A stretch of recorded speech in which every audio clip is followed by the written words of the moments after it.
Yo, what is up, fam? It's your boy Legend, and I'm back with another video. New series. Actually, this is technically a collab, but at the same time, it's not a collab. Um, I got permission to read another content creator script, so I'm turning his script into an actual what if. I will leave the link to his channel in the description. That way, you could go watch. Well, not watch, but read the original script. But without further ado, let's just get into this intro so we can start this with it. I won't give up, I'll never stop till I wash up on the sand or my heart finally stops. I will be the best, headed out for change, I just started on my quest. Yeah, the world will know my name, I'm excited, I'm obsessed. No one in my way but myself and a test. Yeah, I will be the best, yeah, I will be the best. Life is just a game, I'll be playing till I rest. I'll be there to claim my own spot among the best. Deep within my mind, I'll put all my fear to rest. Cause I will be the best, yeah, I will be the Naruto lay face down, half of his body submerged in the creek while his upper body remained outside of said water. Currently, he had someone gently nudging his unconscious body with her foot. Hey, you, are you alive? The woman didn't receive any answer at all. Hey, the blonde woman said a tad bit louder and still got no reply. She rolled Naruto over onto his back as she bent down to check his pulse. She didn't have to search long for one as she found it. Oh, he's alive. Thank goodness. And he's, quite handsome. Said woman took a little bit longer to admire his looks before she stood, picking Naruto up. Okay, I'll be taking you back to HQ, so let's go. Naruto was lifted onto the blonde woman's shoulder as they left off. When the two blondes got back, the woman was immediately met with a question. Leone, what is it with you bringing strange men back to HQ? First it was Tatsumi, now this guy? Asked a green-haired boy named Lubbock. Another woman with long black hair and red eyes spoke. Tatsumi worked out well for our team. Maybe Leone will hit the jackpot again with this guy, said Akame. Another, more muscular guy spoke, taking the side of Lubbock, and his name was Bulai. The issue remains is that we know nothing about him at all. His clothes and headband suggest that he isn't from around here at all. Leone decided that it was time for her to step in and try to help the unconscious blonde. We can offer him the same courtesy we originally offered Tatsumi. He joins our organization, and if he declines, he spends the rest of the days within the walls of our hideout. I couldn't just leave him out there in the open entirely alone. It looked like someone dumped his body into the river. Mine, a pink-haired girl with pink eyes, also seemed against Naruto's company as she spoke. That's just another mouth to feed. We really got lucky with Tatsumi. Who says the same will be with this guy? Another woman that entered the room. She had lavender hair with eyes the shade darker than her hair. While I was applying the bandages to his wounds, they healed completely. Whatever he is, he may be a weakling for all we know, but I know without a doubt that he isn't entirely human. Leone, due to the abilities of her imperial arms, thought nothing of this. That's nothing really. When I transform, I heal quickly too, and I'm entirely human. Chelsea, a woman with light red hair and, well, borderline pink, interjected. Regardless of if he's human or not is irrelevant. Do we really need another member? The next person to speak was not even human at all. He himself was a weapon in Imperial arms. His name was Susano. I believe 10 is enough. It is enough to send 2 operatives per mission, if it deems that. The next to speak their thoughts was the leader of the entire organization, the leader of Night Raid, Najinda. You're forgetting that I don't go on missions. Whoever this man is, he deserves the opportunity to speak. I believe we could all agree on the simple fact that if Tatsumi were here, and not on a mission, he'd think the same. So let's stop jumping to conclusions and getting all excited. I'm sure he'll wake up soon. And then, and only then, we will decide. Off in the distance, a woman with ice blue hair and an hourglass figure stretched her arms.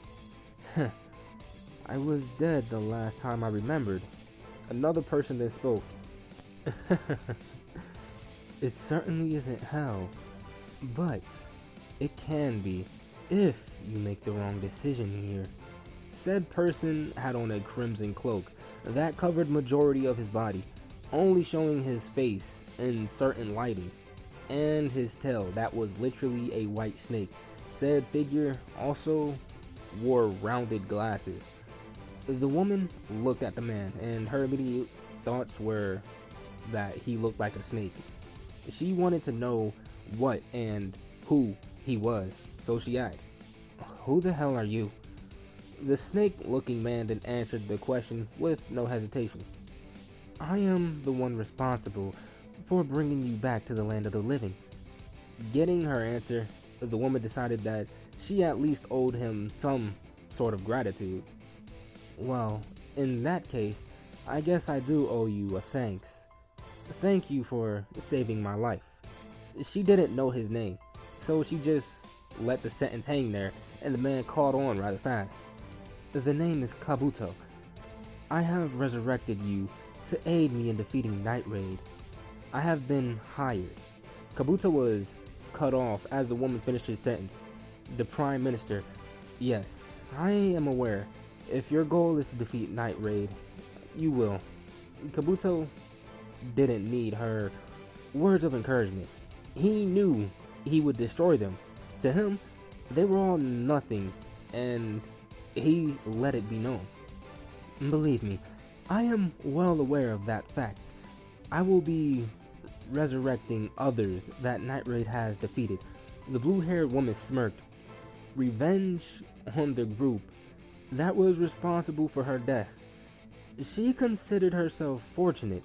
Kabuto then continued to speak. "However, there is one slight issue." The smirk on the woman's face instantly vanished. "I'm listening." Kabuto spoke once more. "Someone quite powerful has been retrieved by Night Raid. He has... well, he was supposed to be poisoned and then assassinated, but it seems those that I have hired have failed. That is besides the point. He is alive, and if he aligns with Night Raid, accomplishing our goal will be virtually impossible, as he is powerful, more so than I am, more than all the Imperial arms combined. He is nothing like you nor anyone from these lands have ever seen." The woman was annoyed, leaving the bad news for the end, and she made her feelings known. "Then seems like this mission is already doomed for failure. In that case, you wasted my time." Kabuto gave a small grin before speaking. "No, we still have a small window of opportunity, but we must exploit it while we have the chance." The man temporarily has amnesia. He will not know the true depths of his power, and if we can strike down Night Raid, and him included, before he realizes the true depths of his power. Kabuto was cut off again by the woman mere feet from him. "So it seems we have a strict timeline to abide by, or all will be over." Kabuto spoke again, phrasing his order as if it were a question. "I am sure someone with your capabilities is up for the task. You found Night Raid's hideout before." Not caring if it were order or not, the woman grinned and got a sadistic look on her face. "Leave it to me, Kabuto. Give me an army and I will achieve it." Kabuto smirked. "Now that is actually what I like to hear. How about you remain here and play a hand in resurrection of the soon-to-be subordinates that you will have." Said woman gave a reply without missing a beat. "I leave that to your capable hands. If they're obedient and powerful, that is all." Kabuto spoke, giving the woman what she was asking for. "They most certainly will be. However, I can control how their personalities would be, alongside their own unique skill sets. Being they will be amongst your army, I would imagine that you would want to shape your army in your own vision. I am just the man behind it. Your army won't just contain those that have been resurrected, but new inventions as well. Your prime minister donated several, in his own words, useless and expendable people that will be sacrificed. The woman gave a slight chuckle. Well, in that case, you are right. I should stick around. I am quite excited and interested to see everything unfold. Kabuto chuckled as well. Whatever it takes to defeat Night Raid. The woman gave a smirk and nod. Back with Night Raid. Tatsumi took a deep breath as he walked through the door. Finally, I can take a breather in. My feet! Tatsumi put his feet up on a chair to relax. Akame then came into the room as he started to relax. Good, you're back. I take it you've been updated on the current situation? Tatsumi looked at her through his peripherals. No, I haven't. I just came in and sat down literally seconds before. Akame quickly explained, stating that Leone found someone and brought him into the compound, and that the team was undecided regarding what they should do with him. Tatsumi gave a simple answer with what sounded like a serious undertone with it. I believe that answer should be quite self-explanatory. Allow him to choose for himself. Give him the same option that I was given. Akame chuckled. What's so funny about what I said? Akame answered the question. Oh, nothing. Nothing at all. Just that boss pretty much predicted how you would feel about the entire situation. She nailed it down to a T, if I'm being honest. Akame finished with a laugh. Tatsumi rolled his eyes. Where's the new guy anyway? I want to meet him. Our introduction to the organization is pretty similar after all. Maybe speaking to someone who experienced what he will, it'll make the entire situation easier. Akame spoke to answer his question. Well, talking to him now is quite impossible. Hearing this, Tatsumi wanted to know why, and Akame continued. He was found unconscious, and he is still unconscious. We don't know anything about him. Tatsumi simply looked at her. I guess I didn't miss too much then. Now I guess all we can do is wait, really, until he wakes up. Off in the distance, a plump-looking man with a beer belly and expensive clothing sat on a throne-style chair as he spoke down to someone. Are you sure this plan of yours will be successful? All previous attempts of annihilating Night Raid have all ended in failure. Another man then spoke, this one bigger than the first, with white hair and a beard to match. This time I am confident that the end result will be much different. I have hired a man, and I am unsure if he is a man, if he is even human. That is from lands far from here. He is a man of many talents and unique skills. I believe he will bring us the results we are grasping for. The first man spoke again. I see. What about the Emperor? Is he aware of your plans to destroy Night Raid? The other bearded man spoke. Of course he is. He signed off on the plan entirely. But in his head, he was just thinking on how clueless the Emperor really was. What happens if this plan fails as well? What will be our next step of action? I fear that our fate, if we fail again, the Empire will lose faith in our ability to lead them. The bearded man spoke again, his hair shadowing his eyes. Trust me, my friend. The reality will never happen. This man will follow through on his promises to destroy Night Raid. I promise you that. The former bearded man breathed a sigh. Understood. I am putting my trust and faith into you, Yet again, my friend, my life, along with my family's, depends on you. The other man chuckled. I won't let you nor the Empire down. Again, I promise you that. Soon, and I mean very soon, Night Raid will fall, and then the Empire will be completely unopposed.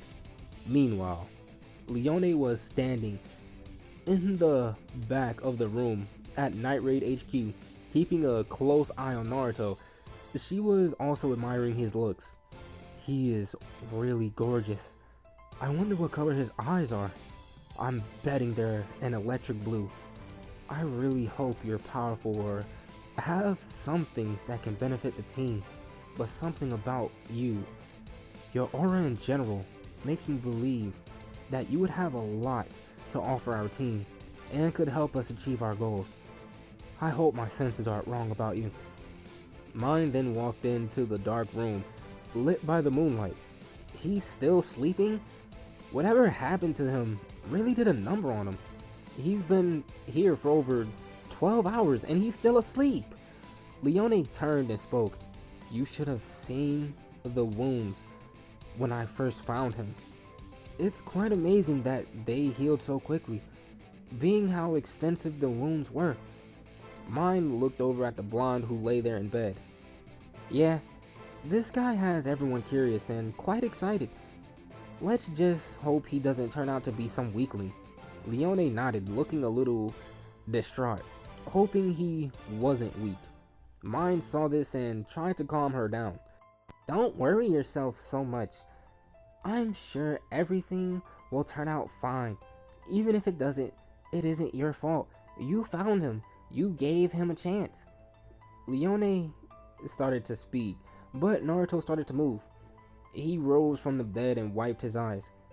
Go tell the others he's awake. Mine quickly ran out of the room. Naruto looked over at Leone and spoke. Who are you? But guys, I'm going to end it off right here. If you guys enjoyed the video, make sure to hit that like button and subscribe while you at it. And without further ado, I'm out and I will see you guys in the next video. Peace.